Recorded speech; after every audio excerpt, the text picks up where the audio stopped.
نبی اکرم صلی اللہ علیہ وآلہ وسلم ایک دن مسجد میں تشریف لائے خطبے کے لیے۔ آپ نے منبر کی پہلی سیڑھی پر قدم مبارک رکھا۔ آپ صلی اللہ علیہ وآلہ وسلم نے فرمایا آمین۔ دوسری سیڑھی پر قدم مبارک رکھا تو فرمایا آمین، اور اسی طرح تیسری سیڑھی پر قدم مبارک رکھا تو فرمایا آمین۔ لوگوں نے پوچھا نبی اکرم صلی اللہ علیہ وآلہ وسلم سے کہ آپ نے پہلے کبھی اس طرح کا معمول اختیار نہیں فرمایا، آج کیا کوئی خاص بات ہے؟ تو نبی اکرم صلی اللہ علیہ وآلہ وسلم نے فرمایا جبریل آئے تھے، انہوں نے 3 دعائیں کی تھیں اور ان تینوں دعاؤں پر میں نے آمین کہا۔ دعا کرنے والے جبریل ہوں اور آمین کہنے والے نبی اکرم صلی اللہ علیہ وآلہ وسلم جیسی ذات اقدس ہو تو آپ اس دعا کی اہمیت اور حیثیت کا اندازہ کر سکتے ہیں۔ تو وہ 3 دعائیں کون سی تھیں؟ ان میں سے ایک دعا یہ تھی کہ جس شخص نے بوڑھے والدین کو پایا اور ان کی خدمت کر کے وہ جنت نہیں کما سکا، اس کی ناک خاک آلود ہو، یا ایک روایت کے مطابق اس پر لعنت ہو۔ انا للہ و انا الیہ راجعون، اللہ اس کو اپنی رحمت سے ہمیشہ کے لیے دور کر دے۔ یہ دعا تھی۔ آپ صلی اللہ علیہ وآلہ وسلم نے فرمایا آمین۔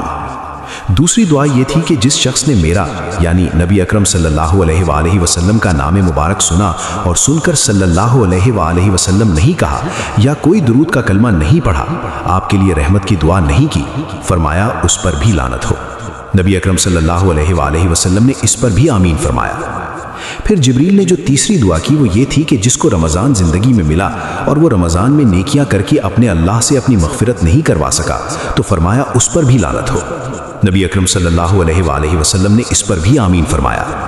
گویا جو شخص رمضان کی اس خیر سے بھی محروم ہو گیا اور رمضان کے اس موقع سے فائدہ نہیں اٹھا سکا، اس سے بڑا محروم اور لعنتی کوئی نہیں ہو سکتا۔ ایک اور حدیث میں نبی اکرم صلی اللہ علیہ وآلہ وسلم کا فرمان ہے من حرم خیرہا فقد حرم، محروم وہ ہے جو رمضان کی خیر اور بھلائی سے بھی محروم ہو جائے۔ تو گویا رمضان کے چند لمحات جو ابھی ہمارے ہاتھوں میں ہیں، اگر ہم اس محرومی کا احساس کریں تو ہم ان کو قیمتی بنا لیں اور اس محرومی سے بچ جائیں۔